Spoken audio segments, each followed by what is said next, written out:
நம்ம காலகட்டத்தில எல்லாம் பாப்பாவுக்கு சுண்டல் கொடுக்குறது, எந்த சுண்டலா இருந்தாலும் எனக்கு ஒரு பெரிய டாஸ்க்கா இருக்கும். ஃபர்ஸ்ட்டு இனிஷியல் ஸ்டேஜில வந்துட்டு அத மிக்ஸியில அரைச்சு தோசை மாவோட கலந்து குடுப்பேன்.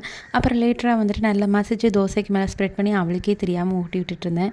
அப்புறம் ஹஸ்பண்ட் வந்துட்டு இத இப்படியெல்லாம் குடுக்காத, இது சுண்டல் சாப்பிட்டு தான் ஆகணுங்கிற மாரி சொல்லிக் குடுன்னு ஸ்ட்ரிக்ட்டா சொன்னதுனால, ஓகே எத்தன நாளைக்கு தான் இப்படி மறைச்சு குடுத்துட்ருக்க முடியும்னு சொல்லிட்டு, இது நல்லது பாப்பா, இத சாப்பிடணும்னு சொல்லி கொஞ்சம் ஃபோர்ஸ் பண்ணி குடுத்து குடுத்து இப்போ அதோடைய விளைவு எப்படி ஆயிடுச்சுன்னு பார்த்தீங்கன்னா, அத வந்துட்டு அவிச்சு தாளிசம் பண்ணுறதுக்கு முன்னாடியே நான் கொஞ்சம் எடுத்துக்கவான்னு கேட்டு அவளே சாப்பிட்ற அளவுக்கு மாறியிருக்கா, இம்ப்ரூவ் ஆயிருக்கா.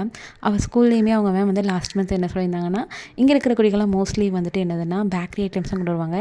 தமிழ் பீப்பிள் கொஞ்சம் எனக்கு டிஃப்ரெண்ட்டாக இருந்துச்சு. என்னென்னு பார்த்தீங்கன்னா, சுண்டல்லாம் டெய்லி இத அவ கொண்டு வரது எனக்கே கொஞ்சம் ஆச்சரியமா இருந்தது. நானும் அதை சேஞ்ச் பண்ணிட்டேன்னு சொல்லும்போது எனக்கு ரொம்ப ஹாப்பியாக இருந்தது. இதை பற்றிய உங்களுடைய கருத்து என்னங்கிறத கமெண்ட்டில் ஷேர் பண்ணுங்கள். அப்படியே லஞ்சுக்கு வந்துட்டு கத்திரிக்காய் கிச்சடி, எள்ளு துவையல், அப்புறம் அப்பளம், தயிர் அப்படின்னு சொல்லிட்டு உளுந்தம்பருப்பு சாதம், பழைய கூட்டாஞ்சோறு வச்சு சூப்பராக முடிச்சாச்சு.